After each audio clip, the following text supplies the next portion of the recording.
Ողջույն հարգելի ռադիոլսողներ եւ ռադիոդիտողներ, գործարարալիքի եթերում Tech-ing Shop-ի հաղորդաշարն է, որը արվում է առաջատար տեխնոլոգիաների ձեռնարկությունների միության հետ միասին։ Ես Էդիտա Ղազարյանն եմ, ԱՏԶՄ փոխտնօրենը եւ կվարեմ այսօրվա հաղորդումը, որը կոչվում է Tech հսկաներ։ Իմ այսօրվա հյուրն է Քոչարյան Արմենը, ով հիմնադրել է երկու շատ հաջող ընկերություն Volo եւ Sparkwork ընկերությունները։ Արմեն ջան, ես շուտվանից արդեն առնչվում ենք միասին թե ԱՏԶՄ-ի շրջանակներում եւ թե դուրս կուզեմ պատմես ընդհանրապես քո այդ ուղին տեխնոլոգիական այդ ձեռներեցության մասնավորապես կարող ենք սկսել Volo ընկերությունից, որը ունի ավելի քան ունեցել է հատկապես 300 աշխատակից, հիմա ունի ավելի քան 200 աշխատակից, շատ բարդ համակարգերի վրա է աշխատել ու այն հայկական այն ընկերություններից է, որը որ աշխարհին պատմել է ընդհանրապես Հայաստանի մասին եւ աշխատել եք տարբեր պետությունների հետ իրենց համակարգերի ինշուրանսի ոլորտում ֆինանսական ոլորտում եւ եվրոպական երկրներ եւ Ամերիկայի Միացյալ Նահանգների հետ եւ անգամ Ճապոնիայի հետ ես իմացա մի փոքր պատմի Volo-ի մասին հետո կանցնենք Sparkwork-ին Շատ լավ ողջույն Էդիտա ջան Նախ շնորհակալություն հրավերի համար Volo-ի պատմությունը որտեղից սկսեմ երևի նույնիսկ ավելի շուտ կարամ գնամ սա ձեռներեցությունը երբ որ սկսեց հələ 2002 թվականին երբ որ մենք ընկերներով հիմնադրեցինք Իդրամը ու աշխատում էինք Իդրամի վրա շատ հետաքրքիր փորձառություն էր այդ երևի առաջի փորձառությունն էր որը ոչ միայն տեխնոլոգիական այլ նաև հենց բիզնես ալտունչություն ունեցա որտեղ մինչ այդ ես ինքս տեխնոլոգիական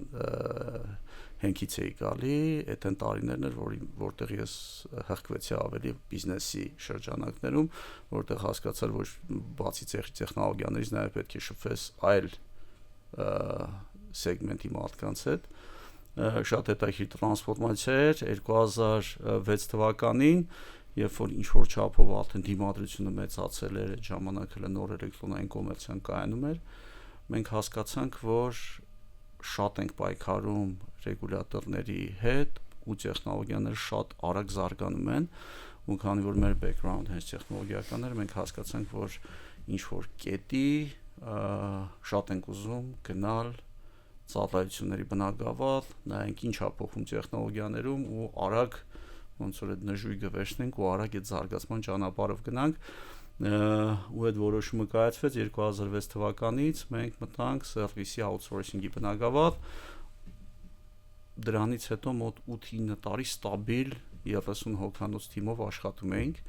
աճում էինք իրականում աճեցինք բավական արագ երբ որ կարողացանք մի հատ պրոյեկտ բերել Հայաստան ամբողջությամբ մի հատ մեծ պատմություն ենք դրա հետ ոնց էր մեր այդ գործընկերը այդ ժամանակ աշխատում էր թուրքական կազմակերպության հետ բայց կարողանալով շատ խնդիրներ լուծել որ իրանք չէին կարողանում այնտեղ լուծել ու շատ կարճ ժամանակում մենք կարողացանք ամբողջությամբ այդ պրոյեկտները բերել Հայաստան արագ աճեցինք մոտավորապես մինչև 30 հոգի եւ մոտ 8-9 տարի առանց փոփոխության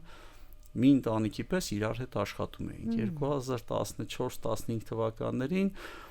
արդեն թիմի ներքին պահանջից եկավ հենց այդ աճի ցանկությունը, որովհետև արդեն իսկապես ուժեղացել էր թիմը, գերպրոֆեսիոնալ էր, շատ արագ էին կարողանում խնդիրներ լուծել ու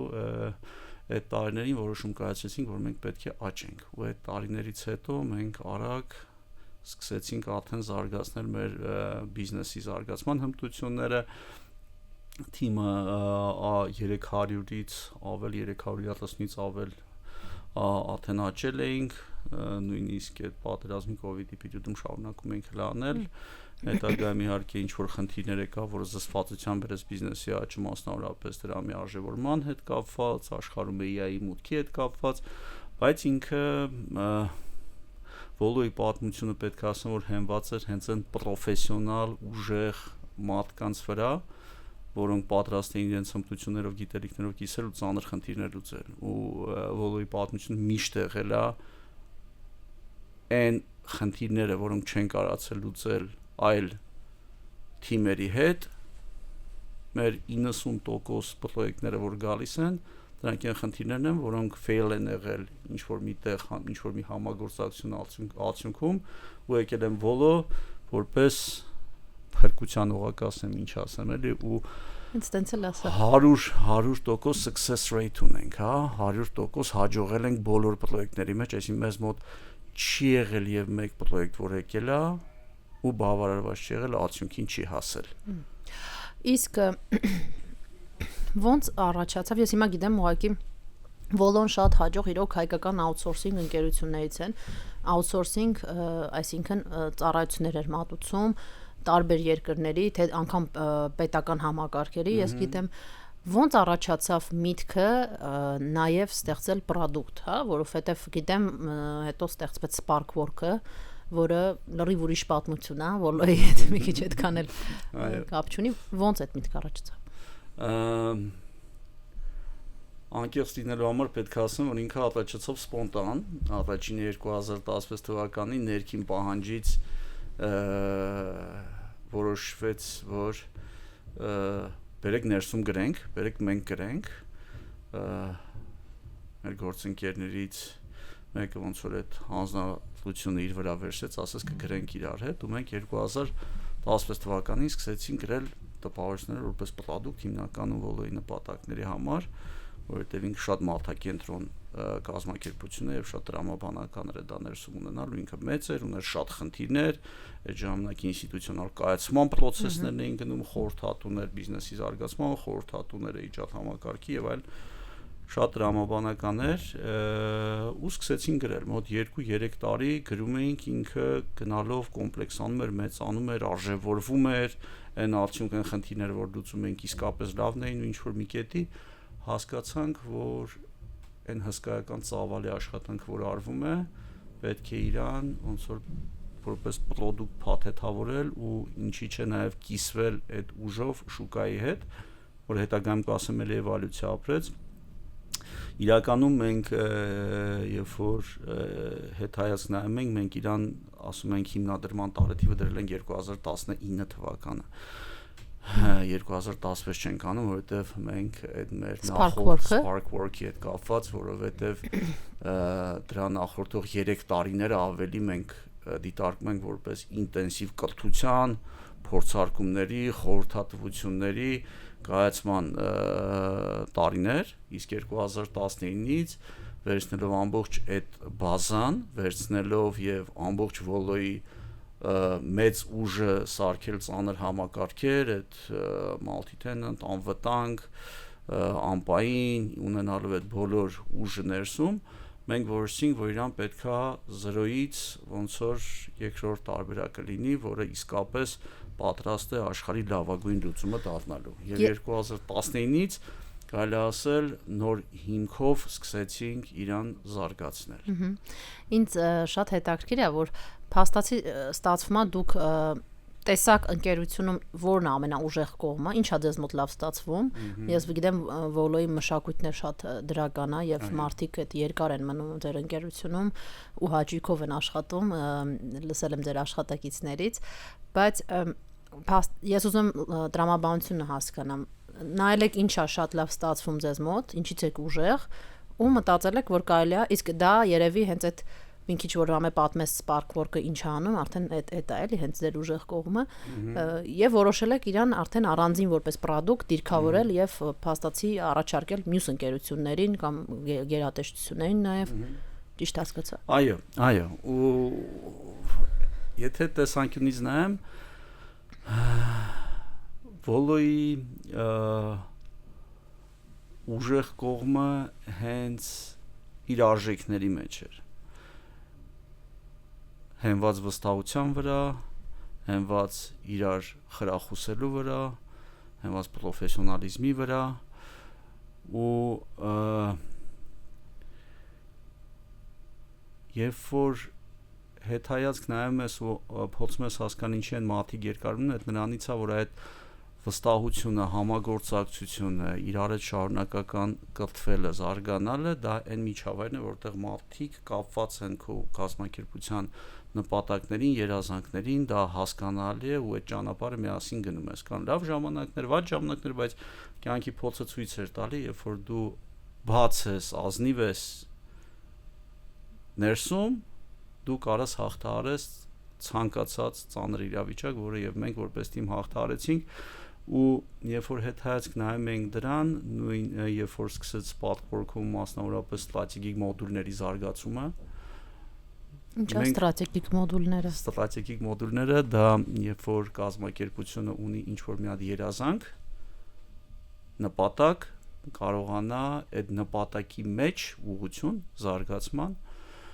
ստրատեգիկ մոդուլների մեր խնդիրն անում էր, որպեսզի կազմակերպության բոլոր մարդիկ կարողանան մասնակից լինել այդ ուղղությանը, այդ ճանապարհին, գիտակցված լինի իրանց աշխատանքը, գիտակցված լինի ճանապարհը, որով նրանք գնում են,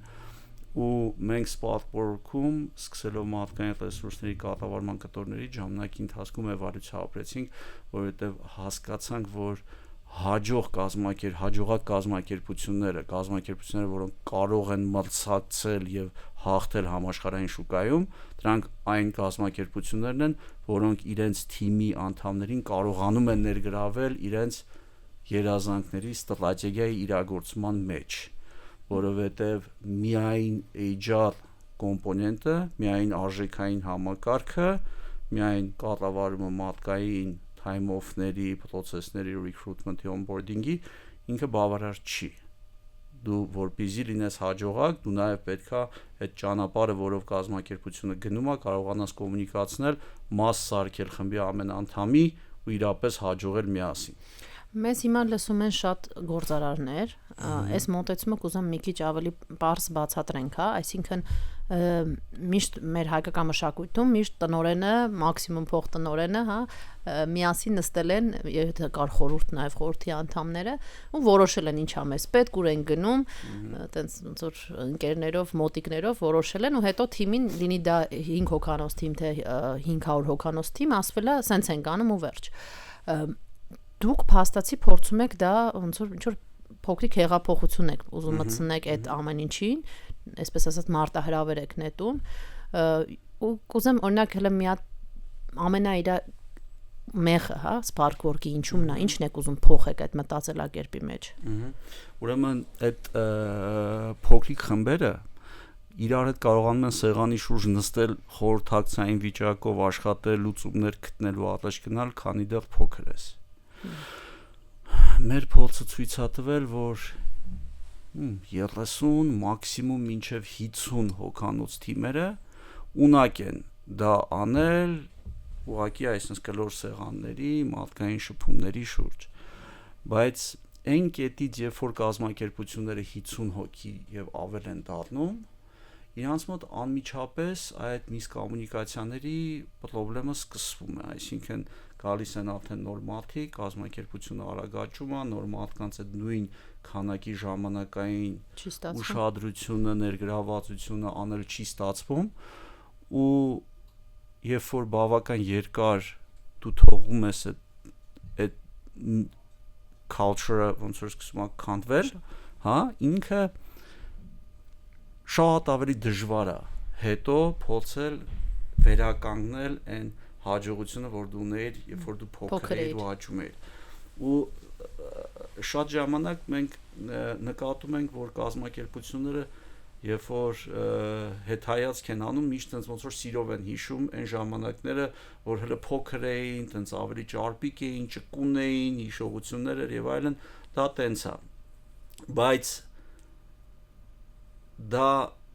տենց է, որովհետեւ իրանք չեն կարողացել նույնը անեն, երբ որ մեծացնել, թե իրանք նույնը կարողանային անեն մեծանալու զուգահեռ, մենք ունենայինք տասնապատիկ, հարյուրապատիկ ավելի խոշոր կազմակերպություններ, մասնավորապես հենց Հայաստանում։ Ու մի բան եմ ուզում ասեմ, որը շատ կարևոր է մեզ համար, մեր հիմնական շուկան Հայաստանն է։ Մեր հիմնական շուկան իրական, եթե ստարտափ ինդուստրիայի մեջ նայեք այսօրվա, բոլորը ֆոկուս են դնում, ասում են, չէ, մեր շուկան այնտեղ է, որտեղ մեր total addressable market-ը մեծ է, մենք այդտեղ տրիլիոններ են, այդտեղի share ենք փորձելու վերցնել եւ այլն, մենք այո զարգանում ենք եւ դուրս համագործակցում ենք եւ դուրսը, բայց ինչքան էլ դուրսը ուժեղանանք, ինչքան էլ ինքը մեծանա, միևնույնն է մեր հիմնական ֆոկուսը Sparkwork-ի լինելու է Հայաստանը, որովհետեւ մենք ուզում ենք Հայաստանը ունենա շատ ուժեղ տնտեսություն ու մենք ուզում ենք, որ հայկական միջավայրը ծրագիրը կոչվում էր Թեքսկաներ գործարար ալիք, հա, գործարար, այդ գործարար միջավայրը մաքսիմալ էֆեկտիվ աշխատի, մաքսիմալ արդյունավետ աշխատի, մաքսիմալ մեծ արդյունքների հասնի, որովհետև այդ արդյունքների հետևանքա լինելու թե երկրի անվտանգությունը, որտեղ մենք ապրում ենք ու մեր երեխաներն են, թե ամեն ինչը, հա, կրթությունը, ապահովությունը եւ այլն, հա։ Հետաքրքիր է ու իրականում շատ ողջունելի, որովհետև իրոք ամեն փոքր, այսպես ասած, ձեռներեցից կախված է ապագայում նաև ընդհանուր տնտեսական աճը եւ ոչ միայն ձեռ, ես գիտեմ, որ նաև պետական գերատեսչություններն է կարան օգտվեն ինձ թվում է ապագայում Sparkwork-ից, որովհետև դա փաստացի մարդկային նաև կառավարման ու նաև ռազմավարության մշակման լավ գործիք է, բայց ես կուզեմ մի փոքր ավելի մանրամասն պատմես ինչա հիմքում հա Sparkwork-ի, օրինակ ես 100 հոգանոց ընկերության ղեկավար եմ, մարդկային ռեսուրսները ամենադժվարն է, ընդհանրապես է team management ասվածը ամենադժվար հմտություններից է ու շատերը շատ ղեկավարներ նաև չունեն դա, դրա համար այն ընկերությունները դրա լինում է որ դրա պատճառով են անգամ փակվում,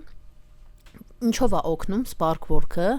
ինքը գաղափարախոսություն էլ է, ես գիտեմ, ինքը ուղղակի բիզնես չի, ինչով է օգնում այդ այն 100 հոգանոց այդ ենթադրյալ թիմին կառավարել ու մենակ թիմին չէ, ընդհանրապես ընկերությունը կառավարել։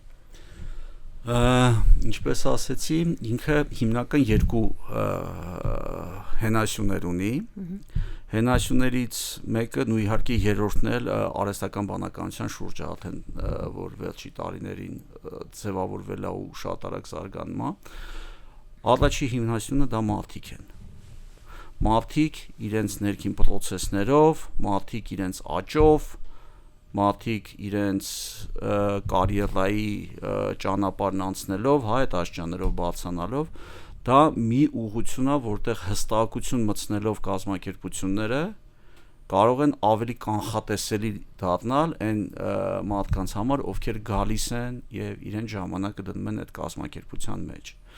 Սա իրանով իսկ արդեն բավական մեծ օգնություն է կազմակերպությունը ավելի կանխատեսելի, հասկանալի սարքելու համար մարդուն կարիերայի տեսակետից։ Սա մեր մի pillar-ն է, որը մարդկային կոմպոնենտն է։ Կարիերայի աճն է։ Կարիերայի աճը, հասկանալ ինչ է նշանակում կարիերայի աճ, հասկանալ ինչ հմտություններ են քեզ հարկավոր դրա համար, հասկանալ այդ հմտության գրադացիաները, հասկանալ դու որտեղ ես, դու որտեղ պետք է գնաս դրա համար քեզ ինչ է պետք սովորել։ KPI-ներ չի, չէ։ Չէ, KPI-ները դա արդեն strategic կառավարման երկրորդ pillar-ի կոմպոնենտն է, բայց այս առաջի կոմպոնենտում էլ նույնիսկ զրույցի ժամանակ նշեցիր, որ մարդը խնդիր ունի օրինակ կոմունիկացիայի, մարդը խնդիր ունի ինչ որ հմտության, այդ խնդիրները փափուկ հմտության, կոշտ հմտության, այդ դա գտնել, հստակ վերհանել ու մարդու առաջ խնդիր դնել, որ դու պետքա կրթվես այս նպատակի համար, որպեսզի կարողանաս այս ճանապարհը ճիշտ անցնես, դա բավական լուրջ ներդրում ու լուրջ գիտելիք հաուզում ու շատ հմուտ է իջատներ, որը երկրում podcast-ում մենք ունենք, բայց իրանց էլ պետք են համակարգեր, որ իրանք կարողանան դա ավելի տեսանելի, հասկանալի բոլորի համար անեն։ Եվ ավելի շատ մեծ քանակի մարդկանց։ Եվ ավելի կարողանան on the scale-ան, մեծանալով անեն, որովհետև նորից եմ ասում, մեր տնտեսությանը պետք են ուժեղ կազմակերպություններ։ Սա առաջի pillar-ն է։ Երկրորդ pillar-ը դա արդեն ստրատեգիկ կառավարման կտորն է, որտեղ կազմակերպությունները բոլորը երբ որ սկսում են ձևավորում են իրենց vision-ը, իրենց mission-ը, իրենց արժեքային համակարգը, հասկանում են իրենց հենասյուները կազմակերպության մեջ, հա, ու սկսում են դրա շուրջ կառավարել իրենց ներքին հմտությունների ձևավորումը, ներքին պրոցեսները, ում են իրանք է դա տալի, ինչ ֆինանսական արդյունքների են հասնում ու վերջին հաշվով այս ամբողջ համակարգը ոնց է կառավարում։ Սա ստրատեգիական կառավարումը ինքը իրանով եւս մի հատ բավական բարդ համակարգ է, որը էլի հատուկ մարդիկ կարողանում են այդ հմտությունները ձեռք բերել փորձի միջոցով, ոնց որ ծեծ ուտելով բիզնես միջավայրում հասկանում են ոնց անեն, մենք փորձել ենք դա մաքսիմալ բաց, պարզ, կառավարելի ու տեսանելի սարքել, ու ամենակարևորը, երբ որ դու այդ process-ները անում ես, որի մեջ IO ընկած է նաև KPI-ները, IO նաև ընկած է OKR-ները, դրա մեջ ընկած է նախաձեռնությունները, դրա մեջ ընկած է ստատիստիկական քարտեզագրումը, որ հասկանաս ինչա կատարվում, ուր ես գնում, այդ բոլոր գործիքները մաքսիմալ պարզ բիզնեսին հասանելի սարքել, տեսանելի սարքել, ու այս առաջի մեր pillar-ի մատկանց մասնակից սարքել այս process-ներին։ Սա մեր երկրորդ կարևոր կտորն է, որ օգնում է տնտեսությանը, խաղացողներին աճել այն մարդկանց, ովքեր օգտվում են մեր համակարգից։ Արագ հարցտեղ, դա նաև օգնում է բիզնես նպատակներին հասնելուն, չէ՞։ Այո, տեսանելիորեն հասնելու, սենց ասենք։ Իսկն քո ռազմավարությունն է, ոնց ես հասնում։ Ոնց է հասնում ես, թե չես հասնում, ճիշտ ես գնում, թե ճիշտ չես գնում, կարողանում ես չափել, թե չէ։ Ինչ որ բան եթե սխալ է գնում, դա ոնց ես կարող դինամիկ ուղղել ու այդ ամբողջ դինամիզմը խնդիրը տեսանելի սարքելն է, որովհետև շատ ժամանակ այդ process-ները ապրում են կազմակերպություններում 1, 2, 3 մարդու գլխում, իրանց թվում է թե դա պարզ է, հասկանալի է, իրանք դրա համար գիշեր-ցերեկ աշխատում են, բայց իրական գաղտնիքը նրանում է, որ եթե դու դա քո մեջից չհանես, չկիսվես, չբացես, քո թիմին դրա մաս չսարքես, չի հաջողելու այն չափով, ինչ չափով ես կուզեի հայկական մեր տնտեսության խաղացողները հաջողեին։ Ես շատ եմ ուզում որ իրանք հաջողեն ու մենք մեր առաջ խնդիր ենք դրել, որ իսկապես պետք է փորձենք հայկական բիզնեսներին ռադիկալ արագացնել ու մենք օր ու գիշեր աշխատում ենք դրա վրա ու այդ կոնտեքստում ուզում եմ նաև երրորդ իր pillar-ի մասին խոսել, որը արհեստական բանականության հենասյունն է։ Ստեղ մենք ֆանտաստիկ արդյունքներ ունենք, օգնելու թե CEO-ներին, chief office CEO-ներին, chief HR-ներին, այդ ղեկավար կազմին օգնել այդ նպատակները ձևակերպել, կոմունիկացնել ու թիմի ներգրավելու մասով, որտեղ խնդրի ձևակերպումն էլ է ինքնին բարդ, որը նաև այդ արհեստական բանականությունը շատ օգնում է հասկանալու կազմակերպությունը process-ները ներքին օգնում է դրանք ձևակերպել, իհարկե այդ human in between կոնցեպտով, որ մարդը միշտ պետք է հաստատի մինչև այդ ամեն ինչ աշխատի, երկրորդ խոշոր օգնությունը դա գալիս է execution-ի մեջ, որ հետևեն, որ այդ ամեն ինչը կատարվում է, այն ժամանակին մարդկանց տեղյակ պահեն, push notification-ներ ուղարկի մոբայլի վրա, mail ուղարկի,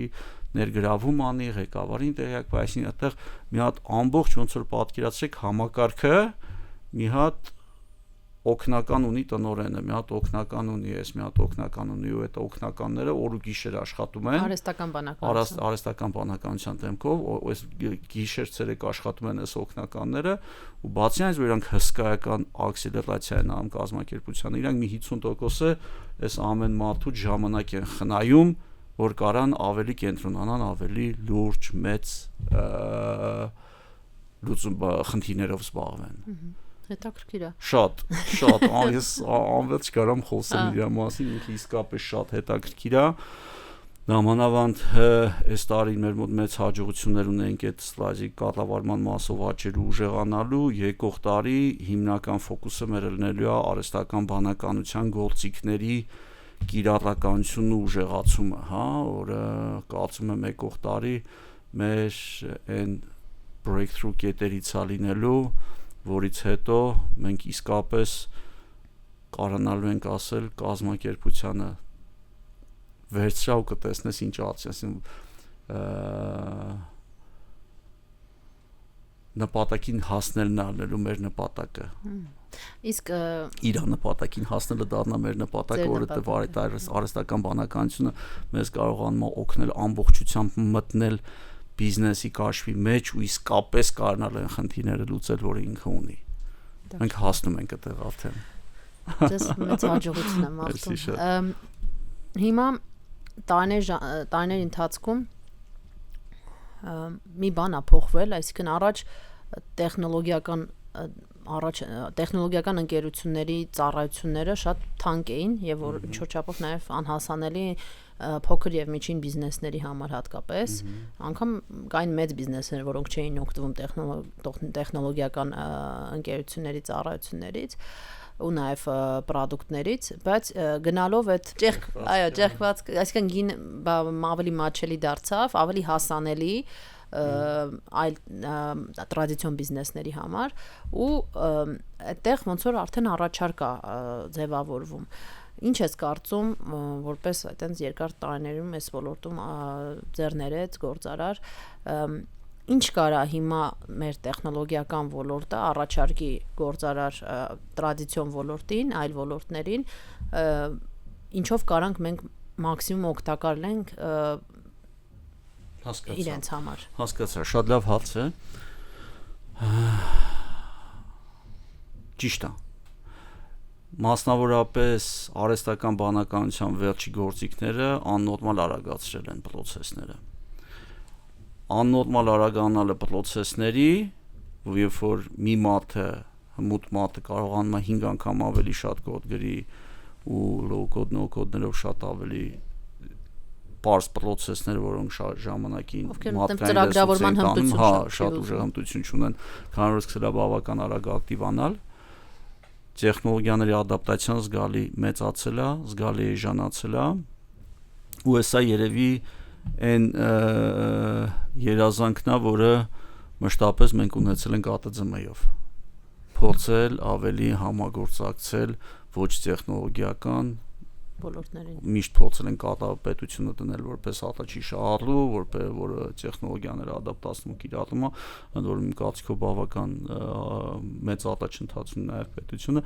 այս նաև այլ ոլորտներին փորձել բերել է դաշտ, ու ես կարծում եմ հիմա ունիկալ հնարավորություն է բացվել այդ մերձեցումը արագացնելու ու իսկապես արժեքը տեխնոլոգիական այդ արագացման բերել այդ բիզնեսների մեջ արագանալու շատ մեծ հնարավորություն է բացվել այդ պատուհանից ինձ թվում է բոլոր բիզնեսները պետք է օգտվեն ու կարծում եմ մենք պետք է մի քիչ ավելի շատ սկսենք միջոլորտային շփումները այդ բիզնես միությունների հետ հասկանալ իրենց խնդիրները ու մի բան էլ եմ ես ուզում նշեմ, որ նկատել ենք մեր վերջի բիզնեսի զարգացման process-ների ընթացքում հայկական շուկան,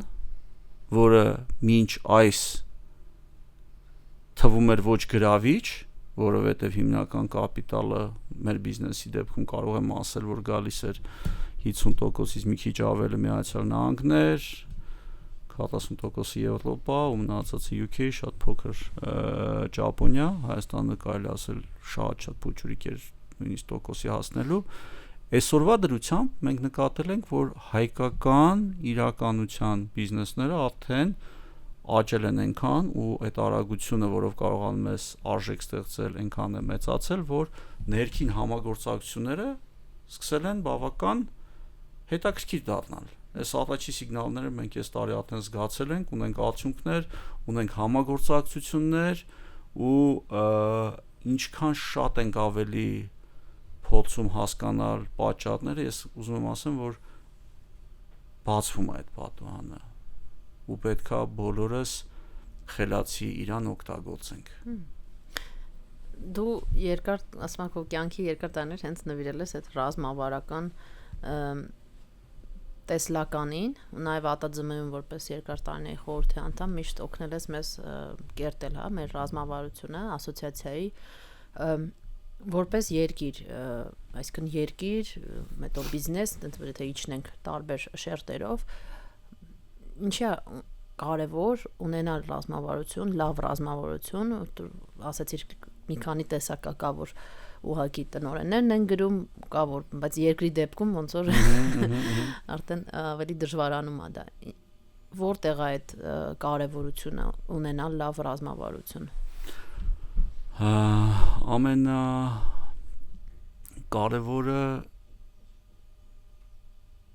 կարողանալ քո սահմանափակ հնարավորություններով մաքսիմալ արդյունքի հասնել։ մրցակցային դաշտում, իսկ հասկանալ թե քո նույնիսկ շատ ամբիցիոզ ցանկությունների դեպքում որտեղ պետք է հիմնական ուժը դնես, դա կարևոր է, որովհետև հենց դա է որոշում քո հաջորդ մի քանի տարվա նպատակային ծրագրերը, մի քանի տարվա ամենատավոտ գործի գալու իմաստը ու արդյունքները, որ ակնկալում ես, ու շատ կարևոր է հասկանալ, որ դու չես կարա ամեն ինչ անես, դու կարաս անես ինչ-որ մի բան ու պետք է այդ ինչ-որ մի բան անես այնքան լավ, որ այդ օրը, որ դու որոշեցիր, որ մենք այս ուղղություններով գնում ենք, 3-4 տարի անց կողքից նայեն, ասեն հլնայի ինչ մեծ հաջողություններ ա ունեցել այս 2-3-4 ուղղություններով։ Ու երբ որ դու ատաչորվանից այդ 2-3-4 ուղղությունները հստակ ձևակերպում ես ու ամեն օր մեկ քայլ անում ես այդ ուղղությունով, 1 տարի հետո դու 365 քայլ ես առաջ, 3 տարի հետո 1000 եւ ավել քայլ ես առաջ, ու այն հետևից քեզ նայողներ ասում են հլնայի ուր է հասել, բայց ոչ մեկ չի հասկանում դու այդտեղ հասել ես, որովհետեւ դու 1000 օր առաջ որոշում ես կայացրել ու այդ ճանապարհով գնացել ես։ Նպատակը կարևոր է, բայց ճանապարհն էլ է շատ կարևոր։ Ու այդ ռազմավարական նպատակ որոշելը հենց այն որոշումն է, որը հղկում է քո այդ 1000 քայլերի ճանապարհը, որը արդեն թիմերը իրար հետ պետք է նորից հետ կամ spark work-ի հետ կամ իրար հետ համագործակցելով տեսանելի պետք է շարժվեն, որ հասկանան տեղ են հասնում։ Հետաքրքիր է, spark work-ի դեպքում ինքը ուղղակի ինձ թվում է բիզնես չի, ինքը այդ մտածելակերպի փոփոխությունն է, որը մեծ մասշտաբով երկրի վրա անգամ ապագայում կանրադառնա, ես մեծ հույս ունեմ ու վստահ եմ, որ տենց է կլինի, բայց օրինակ պետության դեպքում ոնց է հնարավոր այդ մասնակցային մթնոլորտը ապահովելը, որովհետև պետությունը արդեն պատասխանատու է օրինակ 3 միլիոն, ունի 3 միլիոն աշխատակից, այսպես ասած, եթե նայենք թիմ, լավ աշխատակից չէ, ու քո կարծիքով ոնց կարելի է այդ կազմակերպել։ Շատ լավ է։ Իդեպս պետության հետ վերջի 1-2 տարին բավական ինտենսիվ շփվում ենք, ուսումնասիրում ենք, համագործակցում ենք ու ինքս իմ համար բացահայտումն է, որ պետությունը շատ պատրաստ է ավելի, քան մասնավոր սեկտորը, որովհետև ի տարբերություն մասնավոր սեկտորի, որտեղ համակարգերը այդքան կայացած չեն, պետությունում 5-ամյա պլանով, տարեկան բյուջեով, ծրագրերով իրան շատ ավելի պատրաստ են ստրատեգիական կառավարման։ Արդյոք իրանք բայց չէ, բայցը կա, լավացնելու տեղ միշտ կա, ու մենք իհարկե այդ ուղղությամբ աշխատում ենք, բայց ուզում եմ ամենաառաջին արձանագրեմ, որ իրանք պատրաստ է, պետությունը պատրաստ է, ու իրանք եթե իրան ասես ռեֆլեքսիա անում ավելի արհեստական բանականության տեսակետից, որին նյութ է պետք, որին պետքա data structured, պետությունը այդ մասով բավական լավ վիճակում է ստրատեգիական մակարդակի վրա։ Execution-ի մեջ անվերջ լավացնելու տեղ կա, բայց բողոքել նրանից, որ ինչ-որ բան լավ չի աշխատում կամ ես ինքս խառնվածքով չեմ սիրում բողոքել, եթե խնդիր կա, այդ խնդրով պետքա պարզապես զբաղվել, հասկանալ լավ, մենք այս կոորդինատային համակարգի որ կետում ենք գտնվում ու այս հաջորդ կետին հասնելու համար ինչա պետք անել, ու եթե այդ տեսակետից նայում եմ, բավական լավ ֆունդամենտալ կետ կա պետության կոնտեքստում, որ պետքա գնալ։ Եթե հիմա հետ գամ նրան, որ պետությունը պատասխանատու է 3 միլիոն մարդու համար, այո, ճիշտ է, դա տենց է, պատասխանատու է, բայց պետությունն էլ ունի սահմանափակ ռեսուրսներ, ու ինքն էլ սահմանափակ ռեսուրսներով պետքա որոշի ստրատեգիական որ ծրագրերը պետքա անի, ու ինչքան այդ ստրատեգիական ծրագրերը հստակ լինեն, այնքան արդյունքը ավելի տեսանելի ու հասկանալի կլինի։ Դրա արդյունքում կարող է մեկ ուրիշ ուղղություն տուժի, կարա տուժի, բայց վստահաբար երբ որ 1, 2, 3 ուղղությունը ֆունդամենտալ առաջընթաց ապրի, մնացածին բոլորին հետևից քաշելու է, որովհետև նույն պետական համակարգում տնտեսության լոկոմոտիվներ կան, հա, նույն եթե հետ գանք մեր տեխնոլոգիական բնագավառին, կարող է իրար հետ փոխենք մենք բոլորս հասկանում ենք, որ կա հարյուրավոր ուղղություններ, ու հիմա ամեն ուղղության ինչ որ մասնագիտական խմբերի հետ խոսենք, բոլորը կասեն, դա ամենակարևորն է։ Service կամպանիաները կասեն service engineering-ը կասեն, սա cyber-ը կասի, սա արհեստական բանականություն կասի, սա կիբերանվտանգություն, ամեն մեկը ռազմավարությունաբերություն, ամեն մեկը խնդիր է բացասնում, որ ինքը գերկարևոր է, բայց մենք բոլորս հասկանում ենք, որ նույն պետություն չի կարա 20 ուղղություն զուգահեռ տանի։ Առաջնահերթ համարի։ Ինքն էլ պետք է իր հնարավորությունների շրջանակում ռազմավարությունը հասկանալը, որ 3 միլիոնից 1 միլիոնը կարող է չշահեն, 3 միլիոնից 2 միլիոն 900,000 կարող է չշահեն, 100,000-ը շահի, բայց ինքը խնդիր ունի այդ երկրի դիրքավորման ու այդ լոկոմոտիվների ձևավորման մեջ, որոնք իր հետևից հետագայում այն մնացածը կտան կլասիկ օրինակ կա նույն Թայվանի օրինակը, որը որոշում կայացրեց, որ ինքը պետք է դառնա semiconductor կիսաղորդչային ուղղության աշխարհի լիդերը ու ներդրումը արեց միայն այդ ուղղությամբ ու դրա հետևից հարյուրավոր ինդուստրիաներ ոտքի կանգնեցին, հա, այսինքն նույն ստրատեգիական նեղ որոշումը, որը չի բխում բոլոր 3 միլիոնի շահից, այլ բխում է ռազմավարական առավելություն ունենալ ինչ-որ ուղղություններում քո հնարավորությունների մեջ ու քո ռեսուրսը էֆեկտիվ օգտագործել թե մարդկային, թե ֆինանսական, թե կրթական բոլոր այդ արդյունքին հասնելու, այդ խնդիրը նաև կա պետության մոտ։ Ու այդտեղ էլ իմ կարծիքով չէ, վստահաբար մենք որպես տեխնոլոգիական սեկտոր, իդեմս նաև ոլորտի պատկի հսկայական գործ ունենք այդ համագործակցությունների ու արագացման մեջ ու պետք է անենք, այսօր պետք է անենք։ Այո։ Այդ նույն Պարետոյի ամեն ինչ որ ասում ես, մոտս ասոցիացվում է այդ Պարետոյի օրենքին էլի, այդ որ 20% բանի մեջ ներդրելով բերում է այդ 80% արդյունքը, այդ պետքա այդ 20% էլի լավ հասկանաս ինչի մեջ ներդրում անես, թե լինես փոքր ընկերություն, թե մերպես ասոցիացիա եւ թե պետություն։ Ու ամենակարևորը այդ 20% հենց որոշեցիր կանաս կիրառես բոլորին հետը տանես դրա կիրառական։ Դրա համար էլի կարևոր այդ մասնակցային ամբողջ թիմի մասնակցային մոտեցումը, որ տանելը հեշտ լինի, ես ոնց հասկացա։ Շատ լավ։ Դու երկար տարիներ եղել ես ԱՏԾՄ խորհրդի անդամ, համայնքը ընտրել է քեզ որպես որ ներկայացնես իրանց շահերը, թե պետության առաջ եւ այլ տեղեր։ Ինչքանով որ առնչվել ենք, ես մի բան գիտեմ, ճիշտ է, այդ ժամանակ դեռ ԱՏԾՄ-ում չէի աշխատում, բայց մի հետաքրքիր նախաձեռնություն եք սկսել Կարեն Վարդանյանի հետ, որը կոչվում էր Ինչու Հայաստան, Why Armenia, ու դա հիմա ինձ թվում է, ոնց որ դրա այդ հիմքերը դրել եք, հիմա շարունակվում է, նաև նախարարությունն է արդեն երկրի բրենդավորման, տեխնոլոգիական ոլորտի բրենդավորման եւ քայլեր անում եւ մենք ԱՏԾՄ-ով շարունակում ենք այդ աշխատանքը։ Ինչի է կարևոր դիրքավորել երկիրը նաև հենց բիզնես շահից, էլի ես գիտեմ հիմա շատ տեխնոլոգիական ընկերությունների տնօրեններ հետ որ շփվում եմ, իրենք միշտ ասում են, որ առաջին հələ պատմեն, որտեվ կան դեռ երկրներ, որ Հայաստանի մասին չգիտեն, կան ներդրողներ, որոնք լավ չեն պատկերացնում, շատերը արդեն գիտեն, բայց դե ոնց որ եթե ռեալ նայենք, անգամ եղել է դեպքեր, որ ասել ես Հայաստան շփոթել են, էլի Ռոմենիա, Արմենիա կամ Ալբանիա, հա։ Ինչի է կարևորը դիրքավորումը ու ինչի է ընդհանրապես նախաձեռնել ու միացել այդ շարժմանը։ Երկու կողմից կարամ նայեմ, մեկը մենք որպես ԱՏԾՄ, որը միավորում էր տեխնոլոգիական կազմակերպությունները, հիշում եմ Աղվերանում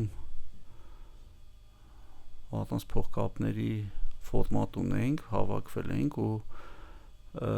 կոնկրետ Ինչու Հայաստան հացի շրջանակներում ուղղակի մի հատ բացացավ, իսկ ինչի մարդիկ պետքա գան Հայաստանի հետ ու տեխնոլոգիական բիզնեսներ հիմնեն, ինչի պետքա մեր հետ աշխատեն, ինչի ենք մենք գրավիչ, այս հացը տենց շատ ռետորական հացեր ու սկսեցինք լավ փորձել պատասխաններ տալ ու հասկացանք, որ ղեկավար անձանց մեջ, որ նստած էին այդտեղ, ներառյալ նաև պետական ներկայացուցիչներ, չկար կոնսենսուսային ինչ-որ մի հատ դիրքավորում։ Մեկը դե մենք էժան ենք, դե ես իմ, դե պետք է որ գնան, դե հայերը հայերի հետ աշխատեն, այսինքն հասկացանք, որ sense մի հատ չկա այդ գիտակցումը ինչի է դա լինելու ու մենք հասկացանք, որ կոնսոլիդացիայի կարևոր խնդիրներից մեկը նաև ինքնաճանաչումն է ու այդ արժեքների գիտակցումն է, որ որտեղից է եկել այդ տեխնոլոգիական ԴՆԹ-ն ազգիդ, որտեղ ինչի ինժեներիան հայտնվեց Հայաստանում, այլ ոչ թե Վրաստանում սովետական միության ժամանակ իրար շատ մոտ երկրներ եմ ասում, հա։ Ու հասկացանք, որ Կարենի հետ էլ բավական խոսեցինք, հասկացանք, որ գերխնդիր է դրանով զբաղվելը ու չեմպիոնությունը ոլոն վերցրեց, մասնավորապես կոմունիկացիայի բլենդինգի մեջ ժամանակ մետը մեզ մոտ էր միասին, ոնց որ մենք այդպես չեմպիոնություն ասել սկսենք անել, բայց իհարկե այդ սկսել անելը զուգահեռ շատ քննարկումների, ավելի արտարքայական ու ես աշխատանքի արդյունքում հենց այդ հայկական տեխնոլոգիական ԴՆԹ-ի ամբողջ պատմությունը Մելկելյանից, Տիեզերքից, Գուրզադյանից եւ այլ ինստիտուտներից, ֆիզիկայից գնում ենք մենք էլ այդ ժամանակ աշտարակի ինստիտուտներն էին գնում, ֆիզիկայի, մեր ֆիզիկայի ինստիտուտն էին գնում, տարբեր տեղեր էինք փնտրում էինք, հա, անընդհատ քարտեզագրում էինք, հա, այսպես ասած, ֆունդամենտալ քարտեզագրում էինք, նայում էինք ուրիշ մարդիկ ով ինչ արել, ով ինչի շուրջ աշխատել ու այդ ամեն ինչի արդյունքում փորձում ենք մենք մեզ հասկանալ առաջի հերթին, ազնվորեն մենք մեզ հասկանալ։ Ես ինժեներական ընտանիքից եմ գալի, իմ ծնողները երկուսն են ինժեներ են։ Ուզում ենք հասկանանք ինչի են այս մարդիկ այս ուղղությամբ գնացել, հա, ու այդ փնտրտունքի արդյունքում հենց ձևավորվեց այդ ինչու Հայաստանը, որտեղ որ դիրքավորվեց թե Հայաստանը որպես բաց խնդիրներ լուծող, որտեղ միշտ այդ պատճառով են ստեղ եկել Ալիխանյան եղբայրները, որ եկել են ստեղ Կուրչատովին զուգահեռ սկսել են աշխատել ատոմային բոմբ պրոյեկտի վրա, դա նրանից է եղել, որ եղել է այդ մտավոր պոտենցիալը ու եկել են ստեղ ոչ պարզ խնդիրներով, եկել են բաց խնդիրներով ու մեր ԴՆԹ-ի մեջ է եղել այդ բաց խնդիրները լուծելը, գիշերը չքնել, լուծում գտնել ու վերջում իսկապես իրար հետ լավ նշել այդ լուծումը հաջողելու դեպքում մեկ-մեկ շատ էինք նշում երևի ինչ-որ պրոցեսներ կանանց չեն գնացել, բայց հա, դա հիմնականն էր ու երկրորդը, երբ որ հետո մենք մեր բիզնեսի վրա ենք նայում նույն Volvo-ի բիզնեսի դեպքում էլ մենք հասկանում ենք, որ լսի բոլոր հաճախորդները, որ մեր մոտ այսօր կան, ինչ որ միտեղ ֆեյլ են եղել, չի ստացվել մոտները, հասկացել են ծանր վիճակում են, նոր են եկել մեր մոտ, ու եկել են մեր մոտ ու մենք կարացել ենք իրանց այդ վիճակից հանկարծին դա կա մեր մեջ, մեր ու այդ ամեն ինչ ոնց որ տես կրիստալիզացիա եղավ, ձևավորվեց, դրանից հետո հիշում ամեն երկիր, որ մենք գնում էինք այդ ժամանակ ակտիվ բիզնես զարգացմանում, միշտ այդ երկրի դեսպանատուներ էինք մտնում, պատմում էինք դրա մասին, փորձում էինք նաև դեսպանտները, Հայաստանի դեսպանատները այլ երկրներում, փորձում էինք մասնակից սարքել դրան, այդ նույն իդեոլոգիան տալ, դե ստացվել է այդպես process-ա, որ դու սկսում ես տալ ու ինչ որ միտեղից մի բան դուրս է գալի, որտեղ այն մարդը, որը այդ գիտակցումը վերցնում է, հետո այդ գիտակցումը կոմունիկացիան մյուսի մոտ մի հատ կայծա սպատկա գլխում լինում ու այդ կայծի արդյունքում ինքը ինչ որ մի քայլ անում, այսինքն ինչ որ միտեղից ինչ որ մի բան դուրս էր գալու։ Իհարկե ամենա ողջունելին դա էր, երբ որ առաջին անգամ կառավարությունը Հակոբ Արշակյանն էր ժամանակ Դիլիջանում էին կարծեմ հավաքված, երբ որ եկել էր տեսլականը արդեն ցույց տար, այդ տեսլականի հսկայական մասը հենց այն նույն կոմունիկացիան էր, որը դրվել էր այդ Y-Armenia-ի մեջ, նույն կոմունիկացիան էր, ու դա կարելի էր ասել մենք դիտարկեցինք որպես հաղթանակ, որ մենք կարացանք այդ մտածողությունը հիմնովին դնել, որ բոլորս ոնց որ այդ ճիշտ հենվելու կետը արդեն ունենք, էլ abstract չի, մենք գիտենք, մենք որտեղից են գալի, մենք գիտենք ինչի մենք գիտենք ինչի պետք է գալ Հայաստան, ու մենք դա կարողանում ենք արդեն բարձրաձայն խոսել, ու երբ որ դրան նաև սկսում է խոսել պետությունը, դա ուրեմն մենք ունենք իսկական alignment-ը ոնց էին ասում հայերը, ներդաշնակում, մենք ունենք իրական ներդաշնակում, որից հետո պետք է անցնել հաջորդ մակարդակի խնդիրների լուծմանը։ Իրականում ԱՏԶՄ-ն միշտ այդ կարևոր է ու այդ հիմա նաև դու ակտիվ մասնակցել ես այդ ռազմավարության քննարկմանը, մեկ ռազմավարական ուղղությունը մեր հենց տենց է կոչվում երկրի դիրքավորում, միջազգային շուկաների զարգացում, դրա համար ենք անում ենք նաև Digitech-ը, որտեղ 25000 այցելու է գալու եւ մեծ մասը չէ, բայց կհասնենք նրան, որ նաև շատերը հենց արտասահմանից կլինեն, բայց այս տարի ունեինք մոտ համարյա 2000 հոգի արտասահմանից եկած, որ Digitech-ի համար էին եկել, ցույց տալու մեր ընդհանուր երկրի պոտենցիալը, բայց դեռ ունենք աշխատանք այդ բրենդինգի, այդ որ ասեցի բոլորիս գլխում մի քիչ տարբեր ա եղել շարունակելու այդ ամեն ինչը այլ ավելի լավարկելու հարցում, բայց հիմա ինչ որ խոսում ես, նաև շատ մոտս ասոցիացվում է մեր նույն տեսլականը ԱՏԶՄ-ի, որ երկար ռազմավարական քննարկումներից խորհրդի հետ միասին որ արեցինք, եկավ նրան, որ մենք Հայաստանը պետք է սարքենք powerhouse, այդ հզոր ուժ, ոնց է կոչվում, որը որ կենտրոնանում է շատ բարդ խնդիրների վրա եւ մաքսիմում արժեք է ստեղծում մեր երկրին, մեր տարածաշրջանում եւ ընդհանուր աշխարհին եւ տիեզերքին, այդպես հերթականությամբ, որովհետեւ մենք պետքա գնանք բարդ խնդիրների հետևից, այ ոնց որ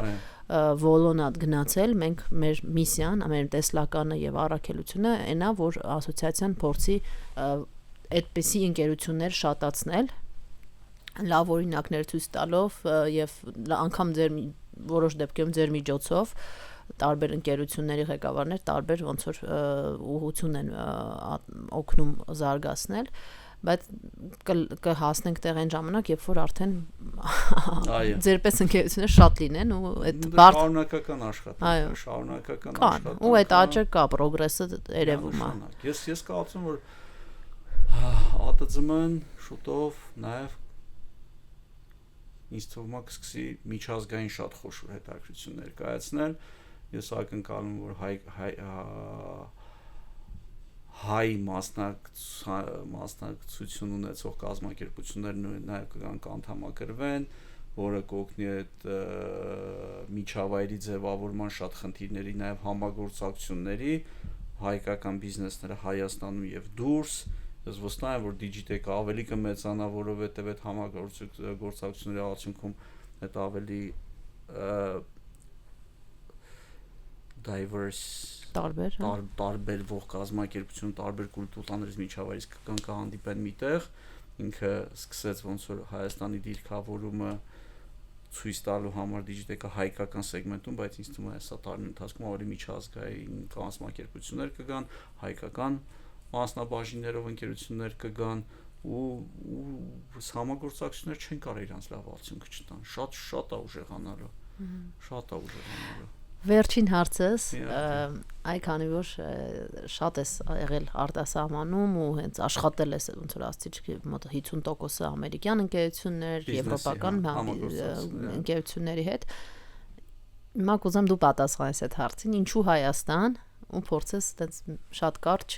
մեր փիչը ոնց ես արել, որ հաջողել ես, այդպես էլ մեծ հետաքրքիր է ոնց ինչու Հայաստան, լավ ես հիմա նստած եմ, ինձ հետաքրքիր է ինչու Հայաստան։ Դե միանշանակ ֆիքսեցինք, որ համար 1 դա եթե դու ունես դժվար խնդիր Ռեկլուծենք։ Եթե դու ուզում ես մարդիկ, ովքեր որ երասկոտ են, ձգտող են, քո հետ ճանապարհ գնացող են, այլ ոչ թե պարզապես կատարող են, ապա արի Հայաստան։ Եթե ուզում ես ջերմիջավայր համով սնունդ, արի Հայաստան։ Վերջը շատ լավն է։ Շատ շնորհակալ եմ Արմեն ջան, մենք ավարտում ենք հաղորդումը, իրականում շատ հաճելի է եւ ոգևորող, որ կան նման ընկերություններ ու շատ ողջունելի, որ նաեւ դուք գործունեություն եք ծավալում հենց հայկական շուկայի համար, մեզ լսում են շատ գործարարներ, պետական ներկայացուցիչներ, այսինքն մենք նաեւ փորձում ենք այդ փորձը բերել լավ, այդ որ հաջողել եք արտասահմանյան ընկերությունների հետ անելով Հայաստան,